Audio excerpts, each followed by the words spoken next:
اللہ تعالیٰ نے مختلف اشیاء کو ایک دوسرے کے مقابل انفرادی طور پر شرف و فضیلت سے بہرور کیا ہے۔ مختلف جہات و حیثیت سے بعض علاقے دوسرے علاقوں پر اور بعض دن دوسرے دنوں پر جدا امتیازی خصوصیات رکھتے ہیں۔ اسی طرح اللہ تعالیٰ نے اپنے بندوں میں سے بعض کو بعض پر فضیلت دیتا ہے۔ انبیاء اور رسول میں سے بعض کو بعض پر فضیلت اور امتیاز بخشا ہے۔ ارشاد باری تعالیٰ ہے، یہ سب رسول جو ہم نے مبعوث فرمائے، ہم نے ان میں سے بعض کو بعض پر فضیلت دی۔ اللہ تعالیٰ نے بعض ایام کو دیگر ایام پر، بعض مہینوں کو دوسرے مہینوں پر اور بعض ساعتوں کو دوسری ساعتوں پر شرف و امتیاز عطا کیا ہے۔ ماہ رمضان المبارک کی وجہ فضیلت بیان کرتے ہوئے فرمایا، رمضان کا مہینہ وہ ہے جس میں قرآن اتارا گیا ہے۔ اسی ماہ مبارک کی ایک رات لیلۃ القدر کو شب نزول قرآن ہونے کی بنا پر دیگر راتوں پر فوقیت عطا فرمائی۔ ارشاد باری تعالیٰ ہے، بے شک ہم نے اس قرآن کو شب قدر میں اتارا ہے۔ اسی طرح دوسرے مقدس مقامات کے باوجود صرف شہر مکہ کی قسم کھاتے ہوئے اسے دوسرے شہروں پر فضیلت دی، کیونکہ حضور صلی اللہ علیہ وسلم کی حیات مقدسہ کا بیشتر حصہ اس شہر میں گزرا۔ ارشاد فرمایا، میں اس شہر مکہ کی قسم کھاتا ہوں اے حبیب مکرم، اس لیے کہ آپ اس شہر میں تشریف فرما ہیں۔ اسی طرح ایمان اور اسلام کے بعد انسانی معاشرے میں عزت و تکریم اور ایک دوسرے پر فضیلت و برتری کا معیار تقویٰ کو قرار دیا۔ ارشاد فرمایا، بے شک اللہ کے نزدیک تم میں زیادہ باعزت وہ ہے جو تم میں زیادہ پرہیزگار ہو۔ الغرض قرآن کریم کی متعدد آیات میں اللہ تعالیٰ نے مختلف مقامات اور اشیاء کے تقدس کا اظہار اور ان کی فضیلت کی مختلف وجوہ بیان فرمائی ہیں۔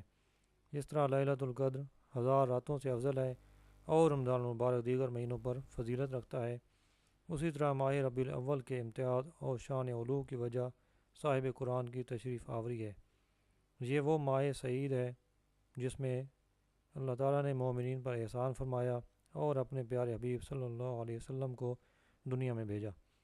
لہذا حضور نبی کریم صلی اللہ علیہ وسلم کی ولادت باسعادت کے طفیل ربیع الاول سال کے دیگر مہینوں کے مقابلے میں نمایاں فضیلت و امتیاز کا حامل بن گیا ہے۔ اسے اگر ماہ میلاد مصطفیٰ سے موسوم کیا جائے تو زیادہ موزوں ہوگا۔ قرآن مجید اللہ تعالیٰ کا پاکیزہ کلام اور اس کی صفت ہونے کے اعتبار سے شان یکتائی رکھتا ہے۔ اس کا نزول انسانیت کے لیے بہت بڑی نعمت ہے۔ اس کے ذریعے انسانیت کو ایسا نور عطا ہوا جس سے جہالت کی تاریکیاں چھٹ گئیں اور انسان شرف و تکریم کے اجالوں میں اپنے اصل مقام کا نظارہ کرنے لگا۔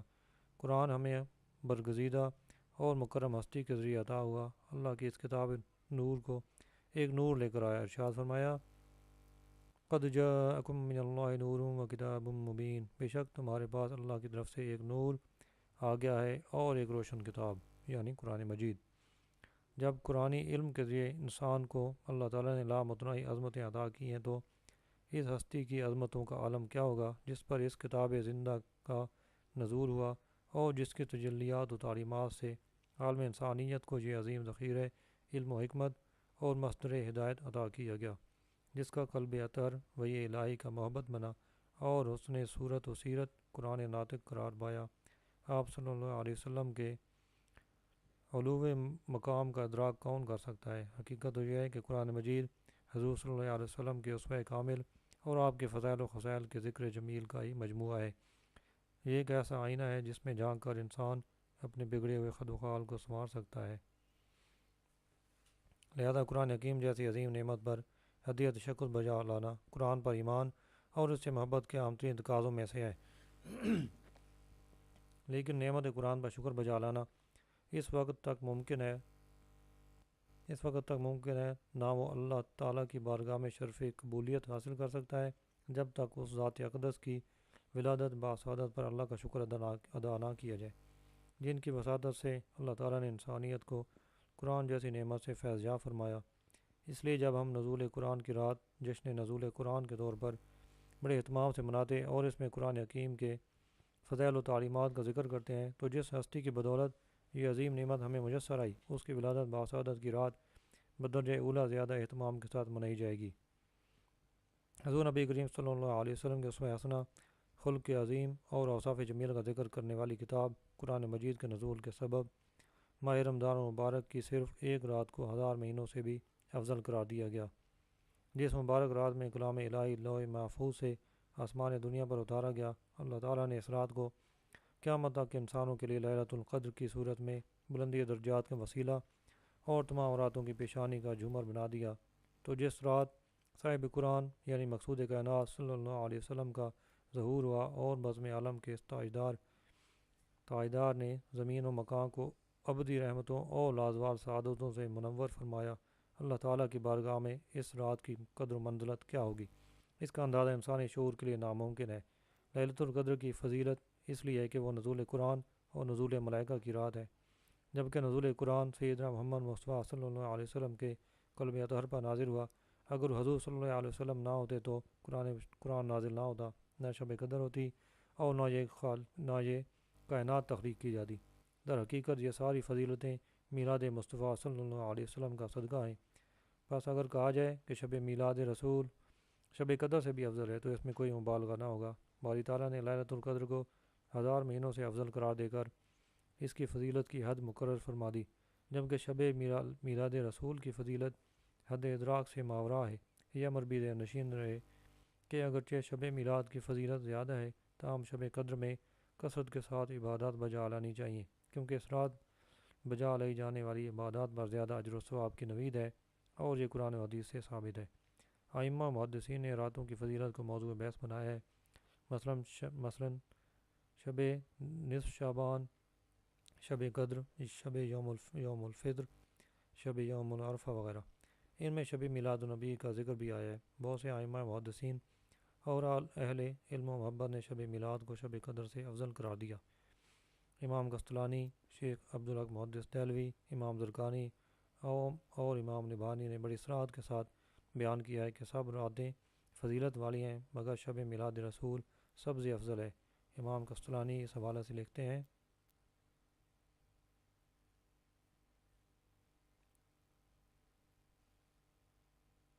جب ہم یہ کہیں کہ حضور نبی کریم صلی اللہ علیہ وسلم رات کے وقت پیدا ہوئے تو سوال پیدا ہوتا ہے کہ شب میلاد رسول افضل ہے یا لیلۃ القدر؟ میں اس کے جواب میں کہتا ہوں کہ آپ صلی اللہ علیہ وسلم کی میلاد کی رات 3 وجوہ کی بنا پر شب قدر سے افضل ہے۔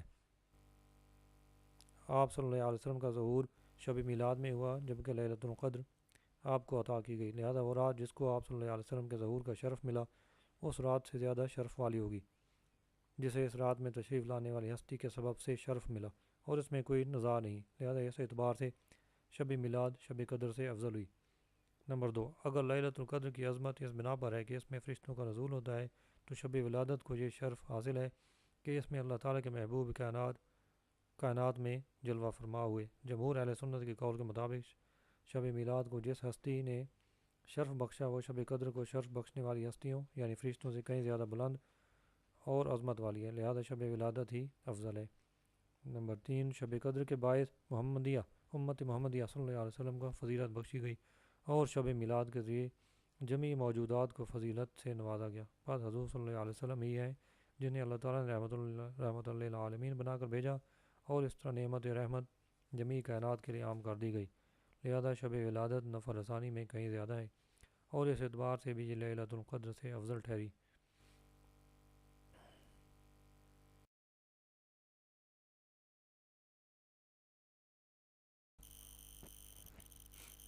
پہلی امتوں کو بھی اللہ تعالیٰ نے اپنی نعمتوں سے نوازا جس پر وہ اللہ کے حضور شکر بجا لاتے اور حصول نعمت کا دن بطور عید مناتے تھے، جیسے خوان نعمت ملنے کا دن جشن عید کے طور پر منایا جاتا تھا۔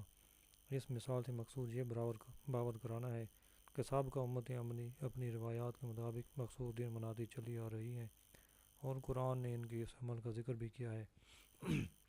لہذا جب سابقہ امتیں معمولی سی نعمت پر شکر بجا لاتی تھیں تو امت مسلمہ پر یہ بدجر عتم لازم آتا ہے کہ وہ اپنے آقا صلی اللہ علیہ وسلم کی آمد کی خوشی منا کر اس عظیم ترین نعمت کا شکر شرح صدر کے ساتھ بجا لے، کیونکہ ایسا کرنے کا حکم اللہ تعالیٰ نے خود دیا ہے، جیسے کہ سورہ المائدہ میں ہے: ربنا انزل علینا مائدۃ من السماء تکون لنا عیدا لاولنا وآخرنا وآیۃ منک۔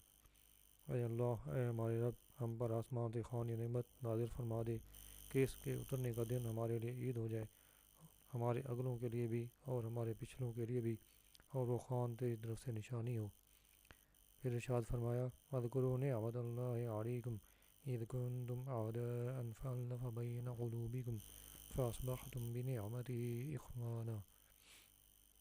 اور اپنے اوپر کی گئی اللہ کی اس نعمت کو یاد کرو کہ جب تم ایک دوسرے کے دشمن تھے تو اس نے تمہارے دلوں میں الفت پیدا کر دی، بس تم اس کی نعمت کے باعث آپس میں بھائی بھائی ہو گئے۔ بلا شبہ یہ اللہ تعالیٰ کی بہت بڑی نعمت ہے کہ اس نے اپنے حبیب صلی اللہ علیہ وسلم کے ذریعے بندوں کے ٹوٹے ہوئے دلوں کو جوڑ دیا، جو ایک دوسرے کے خون کے پیاسے تھے، ان کو ایک دوسرے کا غمخوار بنا دیا، ان کے نفرتوں اور عداوتوں کو محبتوں اور مروتوں سے بدل دیا۔ حقیقتاً یہ نعمت حضور صلی اللہ علیہ وسلم کی بعثت کے تصدق سے عالم انسانیت کو نصیب ہوئی۔ اس نعمت کا مبدا و مرجع بھی حضور صلی اللہ علیہ وسلم کی ذات اقدس ہے۔ آپ صلی اللہ علیہ وسلم کا اس دنیا میں تشریف لانا اور لوگوں کا آپ پر ایمان لا کر ہلکا بگوش ہونا اور خون کے پیاسوں کا بام شیر و شکر ہونا اس عمل کا تقاضا کرتا ہے کہ ہم رحمت دوارم صلی اللہ علیہ وسلم کے میلاد کے موقع پر بارگاہ خداوندی میں سراپا تشکر بن جائیں۔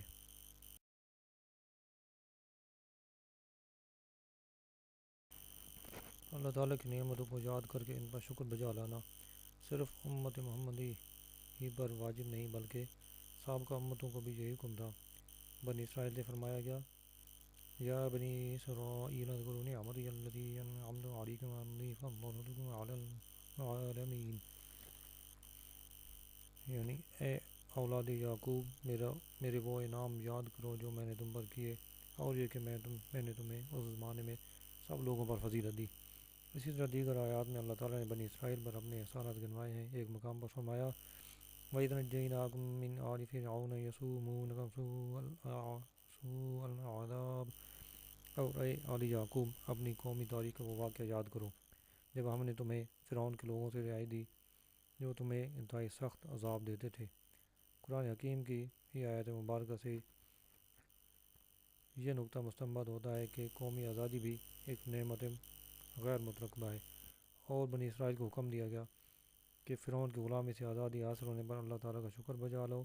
قومی آزادی بلا شبہ ایک نعمت خداوندی ہے اور اس کے حصول پر شکر بجا لانا حکم ایزدی کی تعمیل ہے۔ ہمارے وطن پاکستان کا برطانوی استعمار کے تسلط سے آزاد ہونا اور ایک نئی اسلامی ریاست کے طور پر ہمارے وجود میں آنا اللہ تعالیٰ کی عظیم نعمت ہے۔ جب ہم ہر سال 14 اگست کو نعمت آزادی کے حصول پر خوشی مناتے ہیں تو یہ قرآن حکیم کے حکم تشکر کے حوالے سے بھی ہم پر لازم آتا ہے۔ اسی طرح نص قرآنی سے یہ امر بھی واضح ہو گیا کہ قومی آزادی کے موقع پر ہر سال اس کی یاد منانا اور مختلف طریقوں سے شکر بجا لانا محض دنیوی اور سیاسی نہیں بلکہ دینی اور شرعی فعل ہے، اور اسے نہ ماننا حکم الہی سے انحراف کے مترادف ہے۔ ہر زمانے، ہر صدی اور ہر دور کا ایک عالمی کلچر ہوتا ہے۔ ہر ملک، ہر قوم اور ہر قبیلہ اپنے اپنے تاریخی حوالوں سے ایام تشکر یا ایام مسرت مناتا ہے۔ دنیا کا کوئی ملک یا خطہ ایسا نہیں جہاں کے رہنے والے لوگ مذہبی تہوار یا کوئی نہ کوئی قومی تہوار نہ مناتے ہوں۔ یہودی، عیسائی، بودھ، ہندو، حتیٰ کہ ملحد قومیں بھی اپنے اپنے ثقافتی پس منظر اور روایات سے ہم آہنگی قائم رکھتے ہوئے خوشی کے دن مناتی ہیں۔ مسلمانوں کو اللہ تعالیٰ نے ایام اللہ عنایت فرمائے ہیں۔ حضور نبی کریم صلی اللہ علیہ وسلم کی ذات اقدس ہماری زندگی کے لیے ہدایت و شریعت اور تہذیب و ثقافت کا سرچشمہ ہے۔ آج کے عالمی کلچر کے پیش نظر حضور صلی اللہ علیہ وسلم کا جشن میلاد اسلامی ثقافت کے ابلاغ کے لیے مرکزی حیثیت کا حامل ہے۔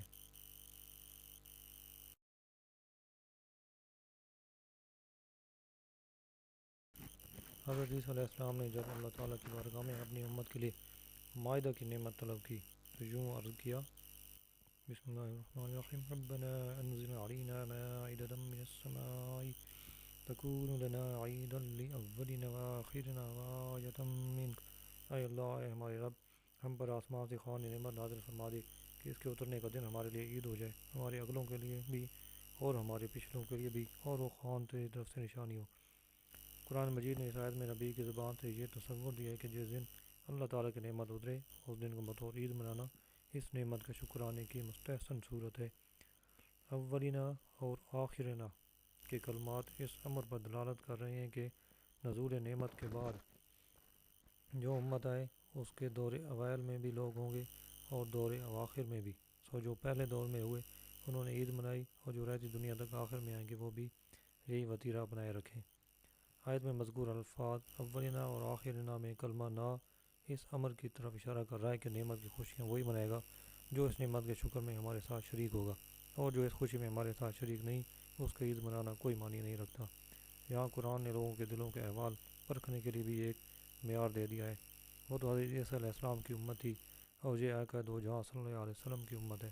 اس پر مستضاد یہ کہ وہ معاہدہ کی عارضی نعمت تھی، اور جہاں ولادت مصطفیٰ کی دائمی نعمت ہے، لیکن یہاں ہمارے لیے بھی وہی معیار ہے کہ جب ماہ ربیع الاول میں حضور صلی اللہ علیہ وسلم کی ولادت مبارکہ کا دن آئے اور عید میلاد النبی کی سعید ساعتیں ہم پر طلوع ہوں، تو دیکھنا ہے کہ ہم میں سے کون اپنے دلوں کو خوشیوں اور مسرتوں کا گہوارہ بنا لیتا ہے اور اپنے آپ کو اولنا اور آخرنا میں شامل کر لیتا ہے۔ اگر اس کے برعکس میلاد مصطفیٰ صلی اللہ علیہ وسلم پر کسی کا دل خوشی سے لبریز نہ ہو، بلکہ دل میں ہچکچاہٹ، شکوک و شبہات اور کینے کی سی کیفیت ہو تو اسے چاہیے کہ اللہ کی بارگاہ میں توبہ کرے، کیونکہ یہ انتہائی خطرناک بیماری ہے اور اس سے اجتناب دولت ایمان کی حفاظت کے لیے ضروری ہے۔ یہ کیسے ممکن ہے کہ تاجدار کائنات صلی اللہ علیہ وسلم کا نام لیوا اور امتی ہو کر بھی آپ صلی اللہ علیہ وسلم کی ولادت باسعادت پر خوشیاں نہ منائے؟ میلاد مبارکہ پر دلائل طلب کرنا اور اس کے عدم جواز پر بحث و مناظرہ کرنا حضور صلی اللہ علیہ وسلم سے محبت کے تقاضوں کے منافی ہے۔ محبت کبھی دلیل کی محتاج نہیں ہوتی، لہذا جب سرکار دو عالم صلی اللہ علیہ وسلم کی ولادت باسعادت کا مبارک مہینہ آئے تو ایک مومن کی قلبی کیفیت یہ ہونی چاہیے کہ خوشیاں منانے کے لیے اس کا دل بے قرار اور طبیعت بے چین ہو جائے، اسے یوں لگے کہ اس کے لیے کائنات کی ساری خوشیاں ہی جائیں اور میلاد رسول صلی اللہ علیہ وسلم کی خوشی ہی حقیقی خوشی ہے۔ وہ محسوس کرے کہ اس دن کائنات کی ساری خوشیاں سمٹ کر اس کے دامن میں آ گری ہیں۔ اس سے بڑھ کر اس کے لیے مسرت و شادمانی کا اور کون سا موقع ہوگا؟ وہ تو اس خوشی سے بڑھ کر کائنات میں کسی خوشی کا تصور بھی نہیں کر سکتا۔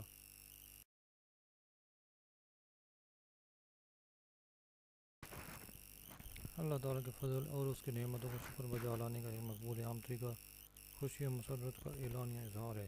میلاد مصطفیٰ صلی اللہ علیہ وسلم سے بڑی نعمت اور کیا ہو سکتی ہے؟ یہ وہ نعمت عظمیٰ ہے جس کے لیے خود رب کریم نے خوشیاں منانے کا حکم فرمایا ہے۔ اللہ نے قرآن مجید میں فرمایا قل بفضل اللہ وبرحمتہ فبذلک فلیفرحوا هو خیر مما یجمعون۔ فرما دیجیے یہ سب کچھ اللہ کے فضل اور اس کی رحمت کے باعث ہے جو بعثت محمدی کے ذریعے تم پر ہوا ہے، بس مسلمانوں کو چاہیے کہ اس پر خوشیاں منائیں، یہ اس سے کہیں بہتر ہے جسے وہ جمع کرتے ہیں۔ اس آیت کریمہ میں اللہ تعالیٰ کا روح خطاب اپنے حبیب صلی اللہ علیہ وسلم سے ہے کہ اپنے صحابہ اور ان کے ذریعے پوری امت کو بتا دیجیے کہ ان پر اللہ کی جو رحمت نازل ہوئی ہے وہ ان سے اس امر کی متقاضی ہے کہ اس پر جس قدر ممکن ہو سکے خوشی اور مسرت کا اظہار کریں، اور جس دن حبیب خدا صلی اللہ علیہ وسلم کی ولادت مبارکہ کی صورت میں عظیم ترین نعمت انہیں عطا کی گئی اسے شایان شان طریقے سے منائیں۔ اس آیت میں حصول نعمت کی یہ خوشی امت کی اجتماعی خوشی ہے جسے اجتماعی طور پر جشن کی صورت میں ہی منایا جا سکتا ہے، چونکہ حکم دیا ہو گیا ہے کہ خوشی مناؤ، اور اجتماعی طور پر خوشی عید کے طور پر منائی جاتی ہے یا جشن کے طور پر، لہذا آیت کریمہ کا مفہوم واضح ہے کہ مسلمان یوم ولادت رسول اکرم صلی اللہ علیہ وسلم کو عید میلاد النبی کے طور پر منائے۔ اس ضمن میں چند قابل ذکر نکات یہ ہیں۔ نمبر 1، لفظ کل میں مضمر قرآنی فلسفہ۔